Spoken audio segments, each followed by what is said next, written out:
Bismillahirrahmanirrahim. Assalamualaikum warahmatullahi wabarakatuh. Jumpa lagi dalam perkuliahan filsafat ilmu. Pada pertemuan kali ini kita akan membahas tentang 3 penyangga filsafat ilmu. Untuk diketahui bahwa tiang penyangga dari filsafat ilmu tersebut ada 3. Yang pertama adalah ontologis ilmu, yang kedua epistemologis ilmu, dan yang ketiga adalah aksiologis ilmu. Untuk yang pertama, filsafat ilmu ingin menjawab tentang pertanyaan landasan ontologis ilmu seperti objek yang ditelaah dan tingkat korelasi antara objek dengan daya tangkap manusia, seperti berpikir, merasa, dan mengindera yang menghasilkan ilmu. Dari landasan ontologis ini adalah dasar untuk mengklasifikasi pengetahuan dan sekaligus bidang-bidang ilmu. Kalau kita melihat secara definisi, ontologi itu membahas tentang yang ada, yang tidak terikat oleh satu perwujudan tertentu.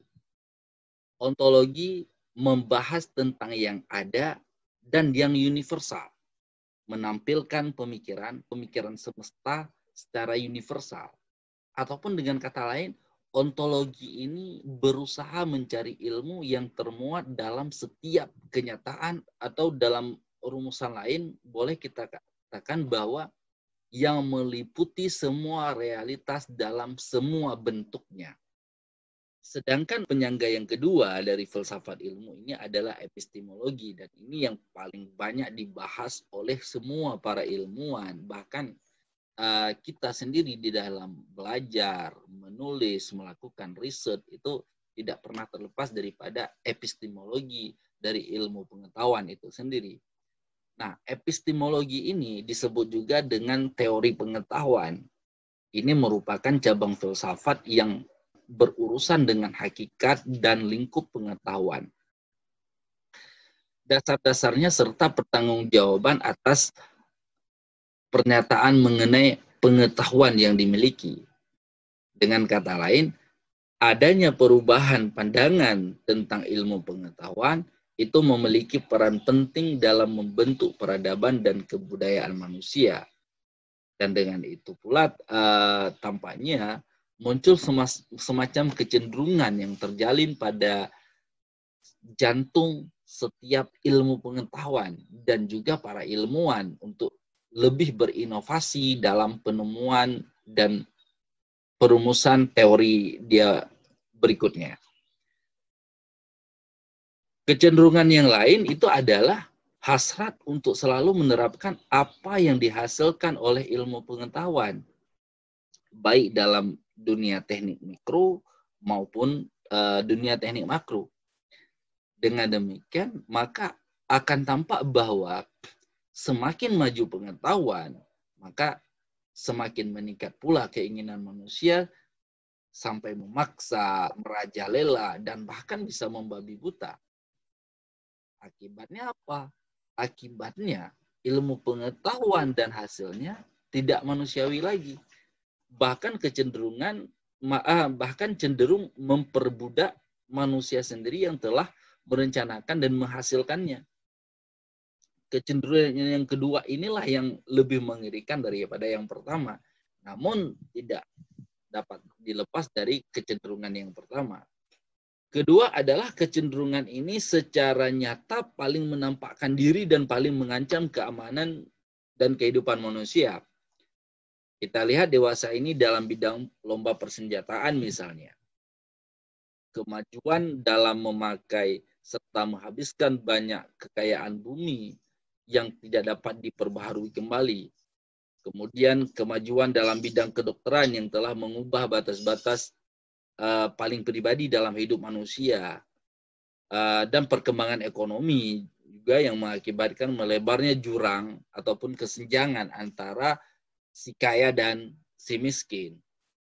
Ilmu pengetahuan dan teknologi ini akhirnya mau tidak mau mempunyai kaitan langsung ataupun tidak dengan struktur sosial dan politik yang pada gilirannya berkaitan dengan jutaan manusia yang kelaparan, kemiskinan, dan berbagai macam ketimpangan yang justru menjadi pandangan yang menyolok di tengah keyakinan manusia akan keampuhan ilmu pengetahuan dan teknologi untuk menghapus penderitaan manusia itu sendiri. Kedua cenderungan yang saya sebutkan tadi itu ternyata lebih condong menjadi lingkaran setan, dan ini perlu perlu dibelokkan oleh manusia sehingga tidak menimbulkan ancaman lagi. Nah, kesadaran akan hal ini itu sudah muncul sebenarnya dalam banyak lingkungan ilmuwan yang prihatin terhadap perkembangan teknik, industri, dan persenjataan yang membahayakan masa depan kehidupan manusia dan bumi kita ini. Maka untuk itu, epistemologi ilmu ini bertugas menjawab pertanyaan sebenarnya. Bagaimana proses pengetahuan yang masih berserakan dan tidak teratur ini menjadi ilmu. Kemudian bagaimana prosedur dan mekanismenya. Hal-hal apa yang diperhatikan agar kita mendapatkan pengetahuan yang benar. Apa yang disebut kebenaran itu sendiri. Apa kriterianya. Cara apa yang membantu kita dalam mendapatkan pengetahuan yang berupa ilmu. Nah, ini yang dikaji di dalam epistemologi. Kemudian tiang penjaga filsafat ilmu yang ketiga itu adalah aksiologi.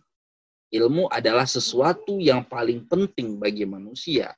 Karena dengan ilmu, semua keperluan dan kebutuhan manusia bisa terpenuhi secara lebih cepat dan lebih mudah. Dan ini merupakan kenyataan yang tidak dapat kita pungkiri bahwa peradaban manusia sangat berhutang banyak kepada ilmu pengetahuan.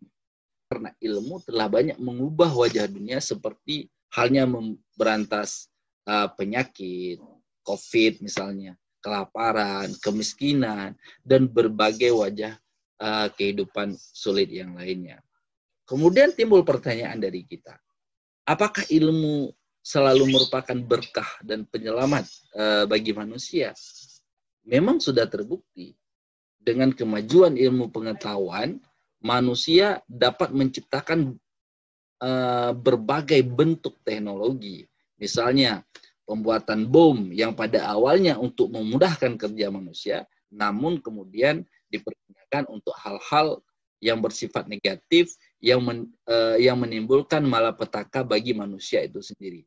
Disinilah ilmu harus diletakkan secara proporsional dan memihak kepada nilai-nilai kebaikan dan kemanusiaan. Sebab jika ilmu tidak berpihak kepada nilai-nilai, maka yang terjadi adalah bencana dan malapetaka di muka bumi ini. Teman-teman semuanya, pada dasarnya filsafat ilmu itu bertugas memberi landasan filosofis untuk minimal memahami berbagai konsep dan teori suatu disiplin ilmu, sampai membekalkan kemampuan untuk membangun teori ilmiah. Kalau dilihat secara substansif, maka fungsi pengembangan tersebut memperoleh pembekalan dan disiplin ilmu masing-masing agar dapat menampilkan teori substantif. Nah, selanjutnya secara teknis, ini dihadapkan dengan bentuk metodologi. Pengembangan ilmu dapat mengoperasionalkan pengembangan konsep tesis dan teori ilmiah dari disiplin ilmu masing-masing.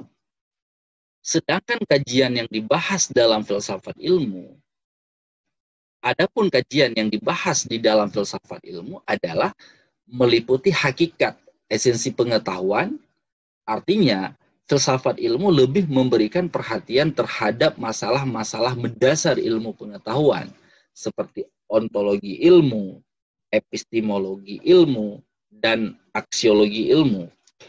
Dari ketiga pilar tersebut, jika dikaitkan dengan ilmu pengetahuan, maka letak filsafat ilmu terletak pada ontologi dan epistemologinya. Ontologi di sini titik tolaknya pada penelaahan ilmu pengetahuan yang didasarkan atas sikap dan pendirian filosofis yang memiliki dasar filosofis yang dimiliki oleh seorang ilmuwan. Jadi landasan ontologi ilmu pengetahuan itu sangat tergantung kepada cara pandang ilmuwan terhadap realitas. Jika realitas yang dimaksud adalah materi, maka lebih terarah pada ilmu-ilmu empiris. Jika realitas yang dimaksud adalah spirit atau ruh, maka lebih terarah pada ilmu-ilmu humaniora. Nah, sedangkan epistemologi titik tolaknya pada penelaahan ilmu pengetahuan yang didasarkan atas cara dan prosedur dalam memperoleh kebenaran. Demikian, insya Allah jumpa lagi di pertemuan yang akan datang. Assalamualaikum warahmatullahi wabarakatuh.